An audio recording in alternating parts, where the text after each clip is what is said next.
ಸ್ನೇಹಿತರೆ ಮುನಿವೆಂಕಟ ಸ್ವಾಮಿ ಅವರು ಕರೆ ಮಾಡಿದ್ರು ಬಾಮಿ ಏನು ಮಾಡ್ಕೊಳ್ಳೋ ಅಂದ್ರೆ ಪ್ರಯೋಜನ ಇಲ್ಲ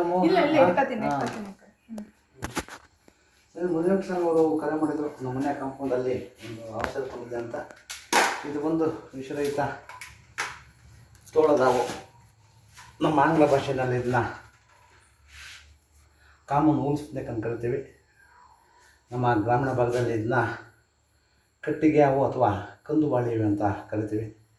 ಸಾಮಾನ್ಯವಾಗಿ ಇದನ್ನ ಎಲ್ಲರೂ ಕಟ್ಟು ಹಾವು ಅಂತ ಭಾವಿಸ್ಕೊಳ್ಳೋದು ಹೆಚ್ಚು. ಕಟ್ಟಿಗೆ ಹಾವಮ್ಮ, ಕಟ್ಟು ಹಾವಲ್ಲ ಇದು. ಇದು ವಿಷರಹಿತ ಹಾವು ನೋಡಿ. ಕಡಿತೀವಿ, ಈಗ ಕಡಿದ್ರೂ ಸಹ ಮಾನವ ಜೀವಕ್ಕೆನೆಲ್ಲ ಯಾವುದೇ ಒಂದು ಮನೆ ಆಗ್ಬೋದು, ಒಂದು ಕಚೇರಿ ಆಗ್ಬೋದು, ಅಥವಾ ಒಂದು ಗೋಡನ್ ಆಗ್ಬೋದು. 10ರಿಂದ 15 ಹಲ್ಲಿ ಇದೆ ಅಂದರೆ ಒಂದು ತೋಳದಾಗಿರ್ತವೆ. ಯಾವಲಿಂದ ಮಾನವನಿಗೇನು ಸಮಸ್ಯೆ ಇಲ್ಲ. ಮಾನವನಿಗೆ ಒಂದು ನಿರ್ಬಂಧಗಳು ಮುಖ್ಯವಾಗಿ ರೈತನ ಮಿತ್ರ. 40% ಬೆಳೆಯನ್ನು ರೈತನಿಗೆ ಅರಿವಿಲ್ಲದ ಹಾಗೆ ಯಾವ ಉಳಿಸ್ತಾ ಇದೆ. ದಯವಿಟ್ಟು ಅವುಗಳನ್ನು ಸಂರಕ್ಷಣೆ ಮಾಡಿ, ಪರಿಸರದ ಸಂತನ್ನು ಕಾಪಾಡಿ.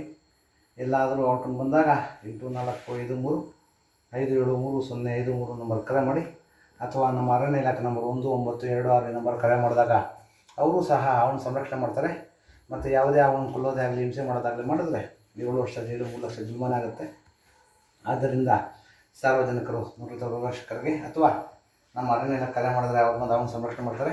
ಮತ್ತು ಯಾವುದೇ ವಿಷಕಾರಿಗಳು ಕರೆದಾಗ ದಯವಿಟ್ಟು ಯಾರು ನಾಟಿಗೆ ಆಗಲಿ, ಮಾಟ ಮಂತ್ರಕ್ಕಾಗಲಿ ಹೋಗದೆ ನಮ್ಮ ಹತ್ತಿರ ಸರ್ಕಾರಿ ಆಸ್ಪತ್ರೆಗೆ ಬಂದರೆ ನೀವು ತುಚ್ಛವಾಗಿ ಗಂಟೆ ಕೊಡ್ತಾರೆ. ಜೀವಕ್ಕೆ ಅಪಾಯ ಇಲ್ಲ. ದಯವಿಟ್ಟು ಅವುಗಳನ್ನು ಸಂರಕ್ಷಣೆ ಮಾಡಿ, ಪರಿಸರದ ಸಂತನ್ನು ಕಾಪಾಡಿ. ಧನ್ಯವಾದಗಳು. ಇಷ್ಟೊತ್ತು ಮಾಡಿಲ್ಲ ನೋಡಮ್ಮ.